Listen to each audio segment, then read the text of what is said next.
এই কুমিল্লার আশেপাশে সব হচ্ছে আমার নানা আর দাদা, কারণ আমার দাদার বাড়ি পরমতলাতে, তো আমার জন্ম হয়েছে আবার ঢাকায় ড্যামরাতে, আমার স্থায়ী অস্থায়ী হয়ে গেছে আবার ঢাকাতেই। তো কুমিল্লারে ধরতেও পারি না, ছাড়তেও পারি না।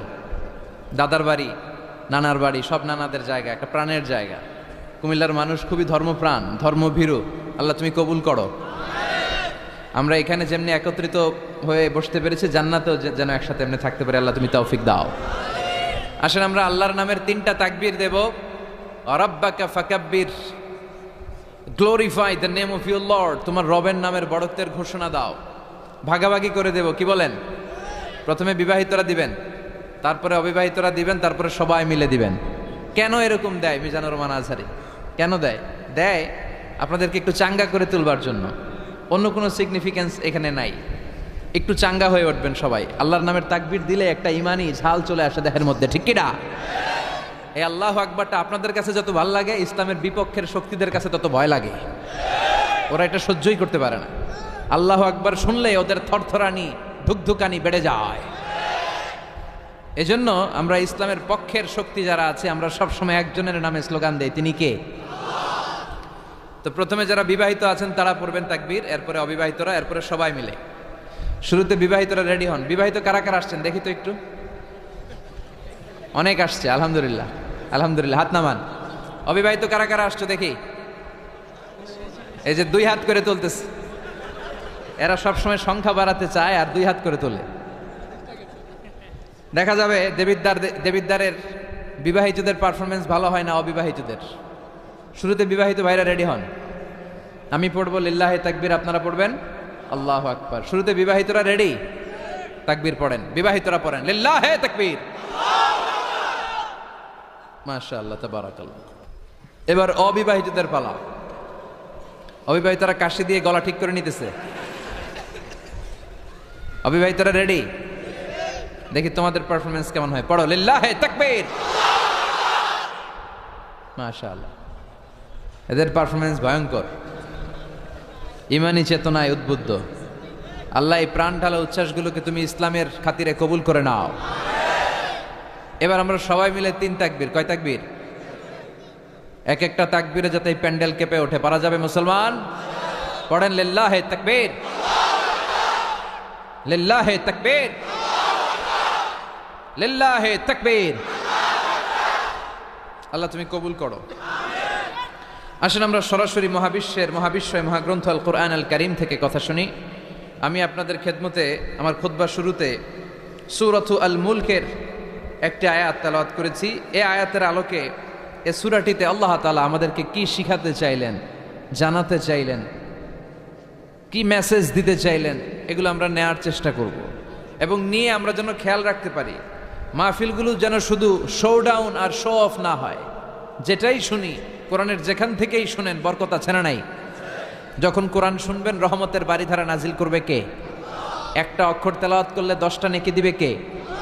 একটা আয়াত তেলাওয়াত করলে জান্নাতের বিল্ডিং 1 তলা লম্বা বানায় দিবে কে?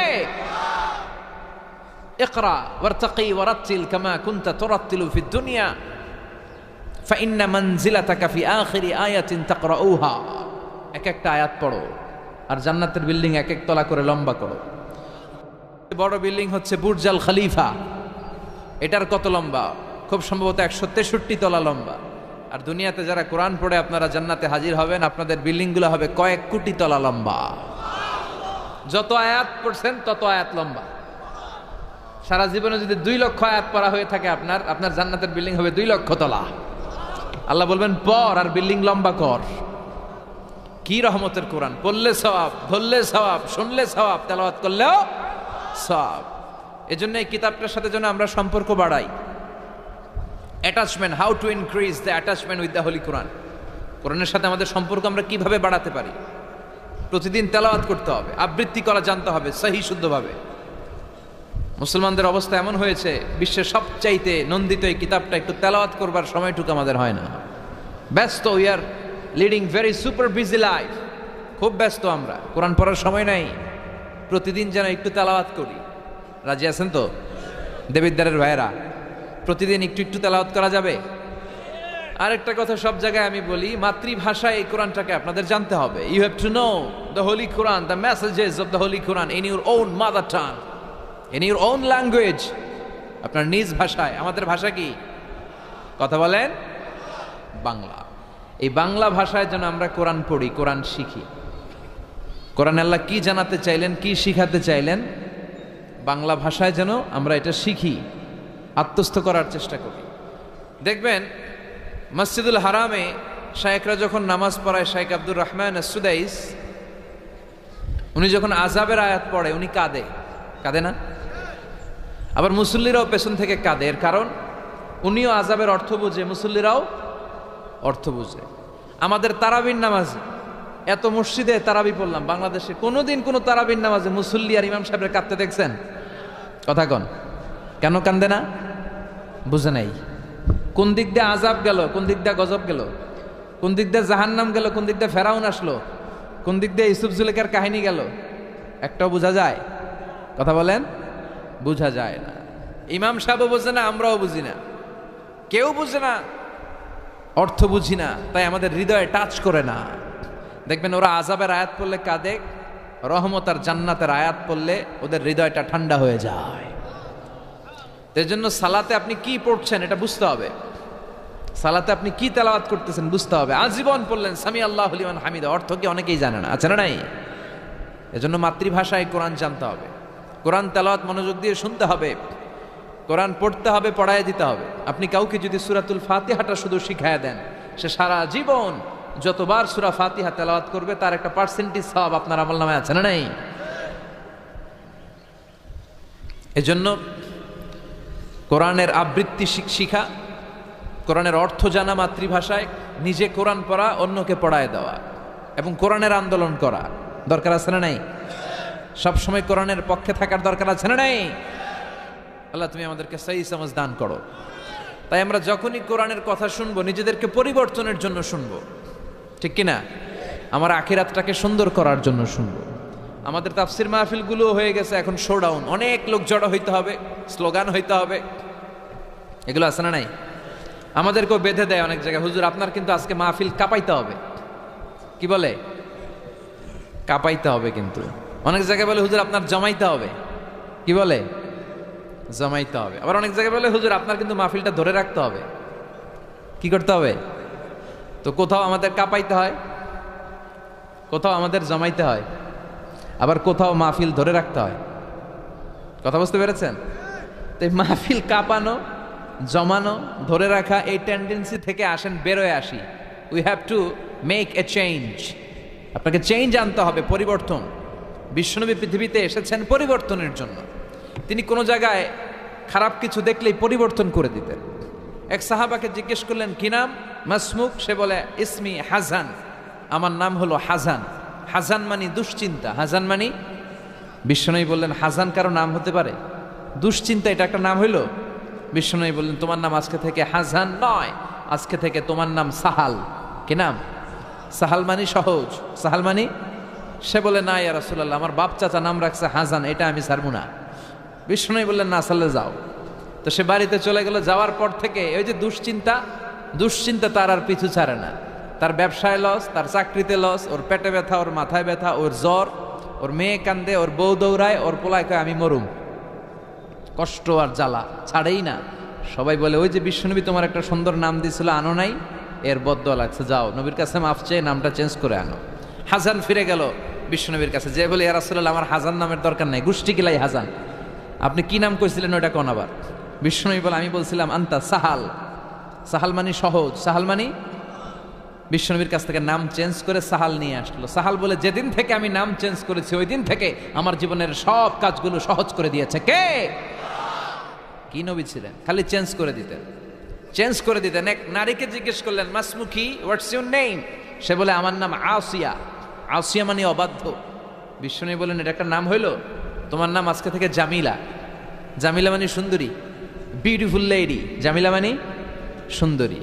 সে নাম চেঞ্জ করে জামিলা নিয়ে নিল। সবাই বলল যেদিন থেকে বিশ্বনবী তার নাম জামিলা করেছে ওই দিন থেকে মরার আগের দিন পর্যন্ত এই মহিলার সৌন্দর্যে কোনোদিন ভাটা পড়ে নাই। আবার বিশ্বনবী মক্কা থেকে মদিনায় হিজরত করতে গেলেন। বিশ্বনবী বললেন মাসমু হাযিহিল আরদ, এই জমিনের নাম কি? সবাই বলল এই জমিনের নাম ইয়াসরিব। কি নাম? মদিনার আগের নাম ইয়াসরিব। ইয়াসরিব মানে to take revenge from someone, কারো থেকে প্রতিশোধ নেয়া। বিশ্বনবী বললেন আমি যেই শহরে থাকবো ওই শহরের নাম হবে প্রতিশোধ। How come? It's quite impossible, অসম্ভব।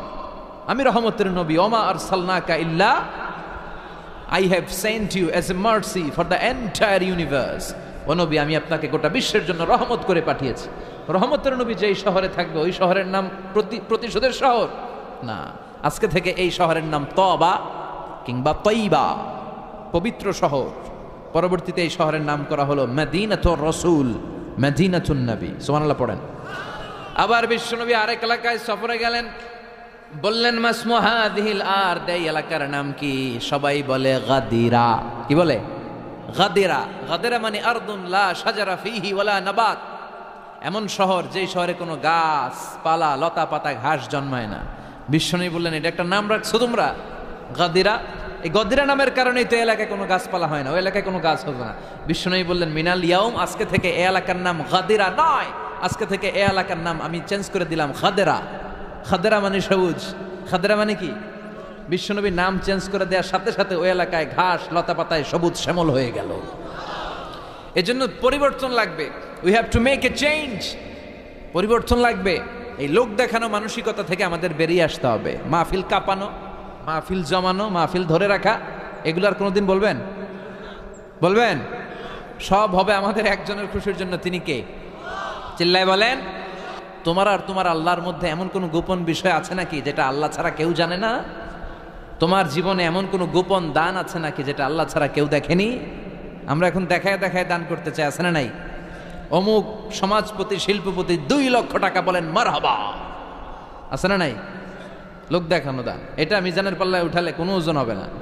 আপনি গোপনে 1 টাকা দিচ্ছেন, এটারে উহুদ পাহাড়ের সমান ওজন করে আমলনামায় তুলে দিবে কে? এজন্য সবসময় খেয়াল রাখবেন যে একজনকে আমরা দেখাতে চাই, আমরা দেখাবো একজনকে। তিনি কে? মানুষকে দেখানোর জন্য কিছু করা যাবে? আল্লাহুম্মা রযুকনা ইখলাস। আল্লাহ তুমি আমাদের ইখলাস বাড়ায় দাও। আর জোরে পড়েন আমিন। আমরা আজকে সূরাতুল মুলক থেকে কথা শুনবো। মুলক সূরার নাম কি? এই সূরার অনেক ফজিলত আছে। এই সূরা রাত্রিবেলা যারা তেলাওয়াত করবে তাদের কবরের আযাব হবে না। কবরের কথা শুনলে ভয় লাগে না? একদিন মাটির ভেতরে হবে ঘর রে মন আমার, কেন বান্ধ দালান ঘর, প্রাণ পাখি উড়ে যাবে পিঞ্জর ছেড়ে, ধরা ধামে সবই রবে তুমি যাবে চলে, বন্ধু বান্ধব যত মাতা পিতা দ্বারা সুত সবই হবে তোমার পরে মন আমার, কেন বান্ধ দালান ঘর। ঠিক কিনা? চলে যেতে হবে, কেউ থাকতে পারবো না। কিন্তু এই জিনিসটা আমাদের স্মরণেই আসে না। এত ব্যস্ততা, এত মায়া জাল, এত মায়ার জালে আমরা আটকে আছি। এত ব্যস্ত লাইফ, সকালবেলা অফিস, বিকেলবেলায় অমুক কাজ, তারপরে অমুক কাজ, একটার পর একটা কাজ চলতেই থাকে। এই ব্যস্ততার কারণে আমাদের জীবনটা সুপার বিজি লাইফ আমরা লিড করছি, আমাদের জন্য সময়ই নাই। কিন্তু চলে যেতে হবে। এজন্য সাইয়েদনা ওমরে ফারুক বলছেন মুতু ক্বাবলা আন তামুতু, মরার আগে একবার মরো। হাসিবু ক্বাবলা আন তুহাসাবু আলাইকুম, তোমার হিসাব নেওয়ার আগে তুমি তোমার একবার হিসাব নাও। আমাদের প্রত্যেকের নিজের একটা হিসাব আছে না নাই? কথা বলেন। নিজে খাতা কলমের মধ্যে একটু লিস্ট করবেন যে আমি জীবনে এই ভালো কাজ করেছি, এই খারাপ কাজ করেছি, আসলে আমার অবস্থানটা কই হওয়া উচিত। নিজে খাটের মধ্যে একবার শটাং হয়ে মরার মতো শুয়ে থাকবেন, ভাববেন যে আমি মরে গেছি। ভাবেন না কি হবে? ছেলেমেয়েরা কান্না করবে, আত্মীয় স্বজন কান্না করবে, মাইকে অ্যানাউন্সমেন্ট হবে অমুক এলাকার অমুক ভাই আমাদের মাঝে দুনিয়ায় নাই। বিশাল দেবিদ্বারের ময়দানে আপনার জানাজা হবে, খাটিয়াতে করে নিয়ে যাওয়া হবে। শুয়ে শুয়ে ভাববেন, আগে থেকে খুদে রাখা কবরে আপনাকে ফেলে বাঁশ দিয়ে উপরে মাটি চাপা দিয়ে চলে আসবে। অন্ধকার, শুধু অন্ধকার। এই অন্ধকার যেন শেষ হতে চায় না। This is the nature of life. এই তো জীবন। কথা বলেন ঠিক কিনা? তো এগুলো ভাবার দরকার আছে না নাই? বিশ্বনবী বললেন এই সূরাটা এমন সূরা মানিআতুন মিন আযাবিল কবর। এই সূরা মুলক যারা তেলাওয়াত করবে তাদের কবরে কোনো আযাব হবে। আজকে থেকে সূরাতুল মুলকের তেলাওয়াত করা যাবে? পারা যাবে? পারা যাবে? আসেন না নিজেদেরকে একটু পরিবর্তন করি, আসেন না নিজেদের আমলের ঝুলিতে আরো কিছু বাড়াই, নিজেদের আমলগুলোকে সুন্দর করি, নিজেদেরকে আর একটু পরিচ্ছন্ন করি। প্রতিদিন রাতে সূরাতুল মুলক তেলাওয়াত করবেন ইনশাআল্লাহ, কইতে পারলেন না? 2 নম্বর ফজিলত শাফাআত লি সাহিবিহা, এই সূরা যারা তেলাওয়াত করবে এই সূরা তেলাওয়াতকারীর জন্য আল্লাহর কাছে সুপারিশ করবে। 3 নম্বর ফজিলত খাসামাত আন সাহিবিহা, এই সূরাটা কিয়ামতের দিন এই সূরার তেলাওয়াতকারীর পক্ষে আল্লাহর সাথে তর্ক করবে, ডিবেট করবে। কতক্ষণ? হাত্তা আদখালাহুল্লাহুল জান্নাহ, যতক্ষণ না আল্লাহ তাআলা এই লোকটাকে জান্নাতি বলে ঘোষণা না দেয়। আল্লাহ যতক্ষণ অ্যানাউন্স করবে he is from paradise, he will enter the paradise, আমার এই বান্দা জান্নাতে ঢুকবে, এই সার্টিফিকেট দেওয়ার আগ পর্যন্ত এই সূরা সামনে দাঁড়ায় আল্লাহর সাথে তর্ক করতেই থাকবে। আবার বিশ্বনবী বলেন, মান কারা বিহা ফি লাইলাতিন ফাকাদ আকসারা ওয়া আতাবা, রাত্রি বেলায় যেই ব্যক্তি এই সূরাটা তেলাওয়াত করবে তার রাত্রিটারে বরকতময় করে দিবে কে? এজন্য বিশ্বনবী বলতেন, আমি চাই আমার প্রতিটা উম্মতের হৃদয়ে এই সূরাটা গাথা থাক। আমার নবী চাইতেন আমাদের অন্তরে যেন এই সূরাটা মুখস্থ থাকে। আমরা চাই না? 30টা মাত্র আয়াত। কয় আয়াত? সবাই বলেন কয় আয়াত? প্রতিদিন এক আয়াত মুখস্থ করলে আমাদের পুরো সূরাটা মুখস্থ করতে লাগবে কয় দিন? 30 দিন। 1 মাসের চেষ্টায় সূরাটা মুখস্থ করা যাবে না? দেবিদ্দারের ভাইরা, করা যাবে? আওয়াজ করে পড়েন ইনশাআল্লাহ। এই সূরার মাহাত্ম্য হচ্ছে এই সূরা আপনার দৃষ্টিভঙ্গিকে চেঞ্জ করবে, আপনার চিন্তার জগতে আন্দোলন তৈরি করবে, আপনার চোখকে খুলে দিবে, আপনার ঘুমন্ত বিবেককে জাগিয়ে দিবে।